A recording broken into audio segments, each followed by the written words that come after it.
No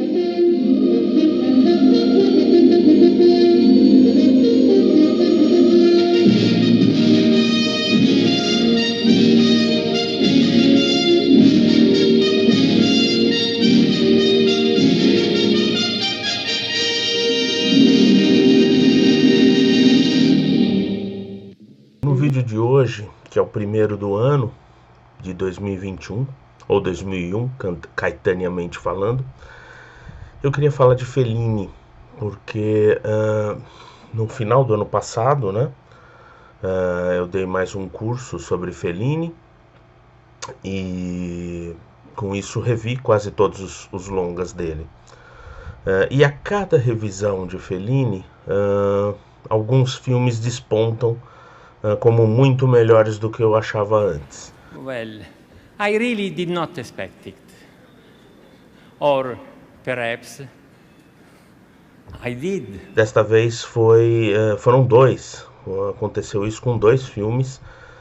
Um deles, Julieta dos Espíritos, e o outro, A Cidade das Mulheres. São filmes dos quais agora eu gosto bastante e entendi esses filmes de alguma forma como partes de uma trilogia informal. Não foi uma trilogia pensada pelo Fellini, é uma trilogia, enfim, nem é de fato uma trilogia, mas são três filmes que compõem uma espécie de inventário da falência do macho italiano. E por consequência, acho que dá para falar do macho latino.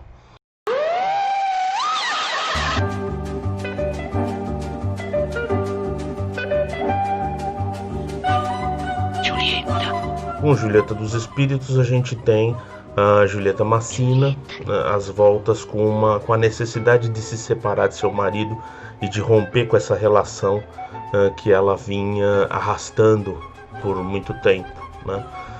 Até que percebeu que o marido não vale nada e com isso meio que veio a entender que a melhor coisa que ela tinha para fazer era se separar dele. E esse processo não se dá sem um tanto de sonho, de delírio. Talvez seja um dos filmes mais delirantes do Fellini, acompanhando o ritmo onírico que ele vinha num crescendo, né? Desde o Doce La Dolce Vita, passando pelo 8,5 e chega no Julieta dos Espíritos. Parece que estabelece definitivamente esse estilo. E aí, primeiro filme colorido, aliás, sem contar As Tentações do Sr. Antônio, né, que é um episódio de um filme coletivo, mas é o primeiro longa solo do Fellini colorido e meio que introduz também o jeito, o lado felliniano do cinema dele, o lado adjetivo, é quando ele se torna Fellini, né, Roma de Fellini, Satiricon de Fellini, Amarcord de Fellini, quando ele se torna uma grife. Isso é sempre perigoso para um artista, porque quando um artista se torna grife, ele começa a surfar um pouco nas ondas que ele mesmo faz, né? Mas eu diria que para o Fellini isso representa uma maneira de ir fundo em suas obsessões, em seus delírios, em sua poética, né? Sua maneira de fazer cinema. Na minha villa a Madrid avevo un'intera siepe di queste rose. I fiori sono essere molto riconoscibili. Me parece encontrar a forma definitiva com esses dois filmes, curiosamente com a direção de fotografia do Gianni Di Venanzo. Vai, Giannino, guarda sempre la mia mano. Que era um jovem muito talentoso e que morreu muito cedo. O Gianni Di Venanzo justamente assina a fotografia do 8,5 e do Julieta dos Espíritos. Não que ele tenha levado o Fellini a uma forma mais adequada ao que o Fellini queria. Não, você percebe uma sequência formal muito forte, e começando com As Noites de Cabiria, passando pelo A Doce Vida e chegando a esse ápice, digamos, de uma adequação entre forma e o grotesco no Fellini com 8,5 e o Julieta dos Espíritos. Sendo que o Julieta dos Espíritos ele se aprofunda nesse grotesco, né? Ele finalmente, aquele episódio da Saraghina no 8,5, um ou outro episódio também do 8,5, mas que se aproxima um pouco do grotesco, vai encontrar sua melhor expressão no Julieta dos Espíritos, que é um dos filmes vermelhos do Fellini. Talvez eu lembre de Fellini sobretudo pelo vermelho, né? Mesmo no Amarcord, que não é tão vermelho, mas o vermelho da roupa da Gradisca, por exemplo, o vermelho se destaca quando ele aparece. A segunda parte da trilogia, dessa trilogia informal, enfim, vem com Casanova. Casanova talvez seja mais evidentemente um filme sobre a falência do macho italiano, né? No caso Casanova. O próprio Casanova, o Fellini não gostava do livro, da biografia da autobiografia do Casanova, mas fez um filme justamente contra esse livro, e o Donald Sutherland vem muito a calhar para esse projeto que o Fellini queria. E para mim uma das grandes sequências de toda a obra do Fellini está nesse filme, que é o encontro dele com a boneca mecânica. This face have isolated me from mine own race and made of me a stranger, que leva ele a querer fazer sexo com ela, e ele chega às vias de fato.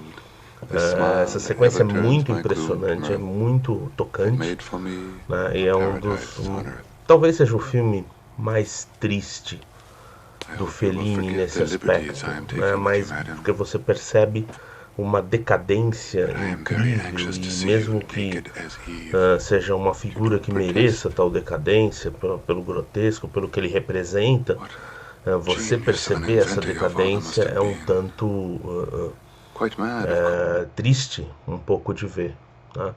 Enquanto Julieta dos Espíritos representa uma ascensão, a ascensão da personagem da Julieta Massina, quando se descobre que pode viver sem o marido.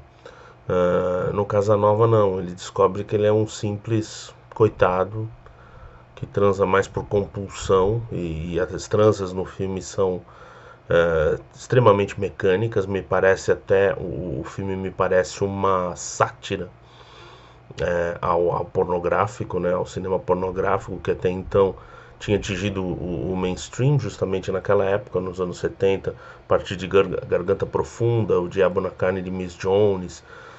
Ele vai atingir o mainstream, vai passar em cinemas descolados das grandes cidades, principalmente Nova York, as cidades mais, Roma, enfim, na Europa e nos Estados Unidos.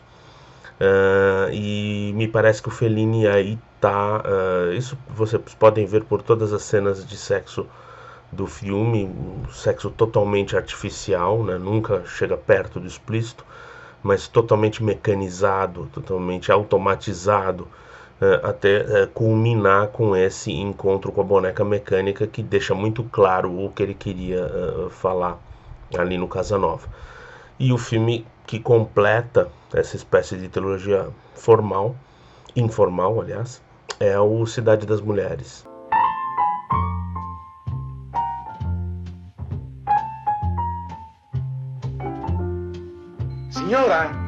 Signora, senta un momentino.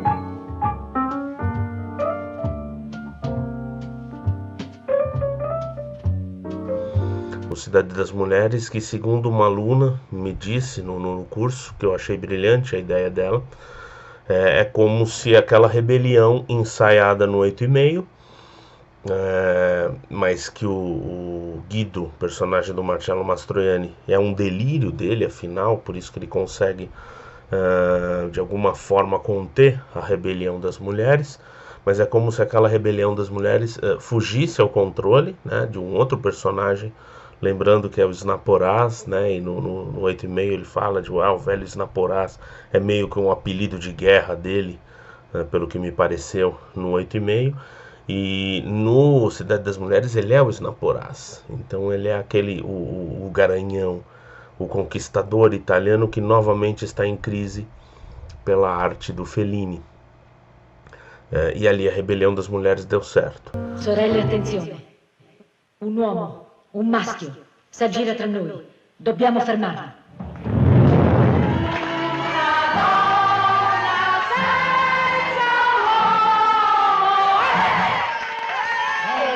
Era uma época em que o feminismo já tinha conquistado algumas batalhas, né, muito importantes. Ainda faltava muito, claro, ainda falta muito. Nós ainda temos um estado terrível dentro da luta com feminicídio e tal, mas enfim, naquele momento existia um clima de O Futuro é Mulher, né? Aliás, é o nome de um filme do Marco Ferreri, Il Futuro è Donna.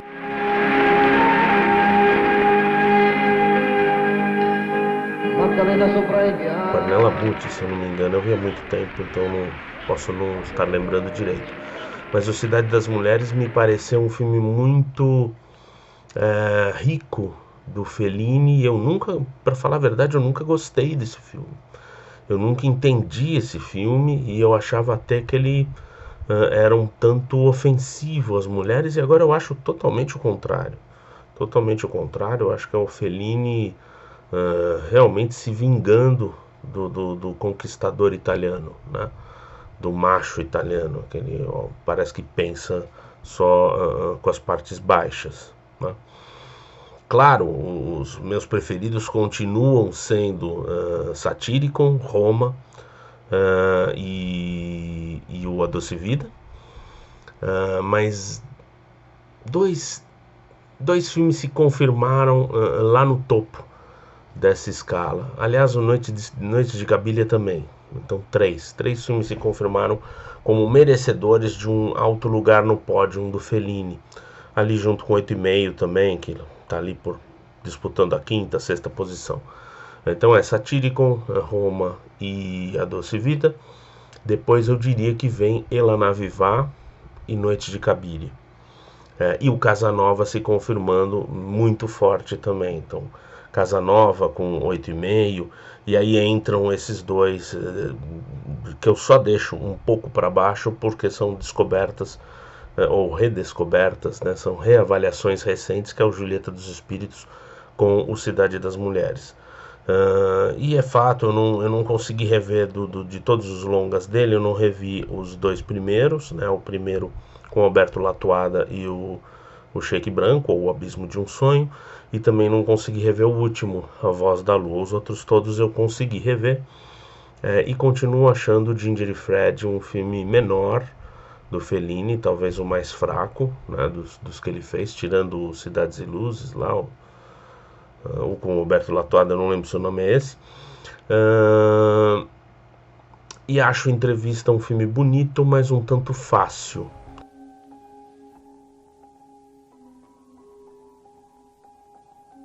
É um tanto muito na cola do Roma, com aquele lado documental, e acho que o Roma é muito mais forte, mas é um filme com momentos muito fortes também, o Entrevista. O que eu acho importante é que quanto mais eu revejo Fellini, mais eu gosto desse diretor, mais ele me parece de um primeiro escalão do cinema italiano. E é claro, eu conheci Fellini já com meus amigos falando, Fellini é muito chato, Bergman é muito chato. Depois eu conheci Carlão Reichenbach e Inácio Araújo, que também não gostavam muito de Fellini, e parece que eles influenciaram muito os cinéfilos da minha geração, né, os críticos da minha geração, que é a geração da Contracampo, a não gostar também muito, a não dar muito valor, o valor merecido ao Fellini, ao Bergman, enfim. E ainda me parece que há esse ranço, né? Fellini é muito amado por críticos mainstream, muito amado por cinéfilos de primeira viagem, e muito amado por cinéfilos já de uma outra época. Então me parece que os críticos que surgem vão surgindo com essa vontade, às vezes excessiva, de colocar o Fellini em seu devido lugar. Mas eu penso que esse devido lugar é lá em cima. Então eu acho que eles estão errados ao tentar rebaixar Fellini, e eu realmente não entendo o porquê de Fellini ser tão ser visto com tantas reservas, com tantos os olhos de fiscais, né, como Inácio Araújo chamou os críticos de Clint Eastwood. Mas eu penso que o Fellini também sofre um pouco disso. Mas muitos críticos e muitos cinéfilos da minha geração tendem a ver o Fellini com olhos de fiscais e a rejeitar algumas coisas que em outros, alguns procedimentos que em outros diretores eles não rejeitariam.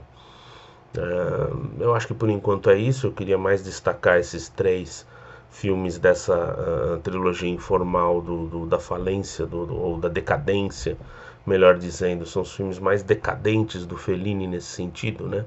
A decadência do macho italiano, e no Cidade das Mulheres fica muito claro isso, naquele palácio daquele galanteador, que é uma espécie de Casanova dos tempos modernos. E é uma sequência toda muito interessante, né? Um filme todo parece um Alice no País das Maravilhas, com sinais invertidos, e muito rico em seus delírios, em suas imagens ali marcantes. Acho um belo filme com um final que pode parecer uma vitória do personagem do Marcello Mastroianni, mas é meio que um cálate, né? Um cálice snaporaz. E eu acho muito bonito que ele tenha encerrado esse capítulo da carreira dele com esse filme. O Ela na Viva meio que inicia um outro capítulo, que é um filme deslumbrante. Eu sempre achei dos melhores filmes dele, mas isso fica para um outro vídeo também que eu possa fazer no futuro, porque Fellini merece mais um vídeo. Então, por enquanto é isso. Feliz 2021. Esse canal volta também com sua carga habitual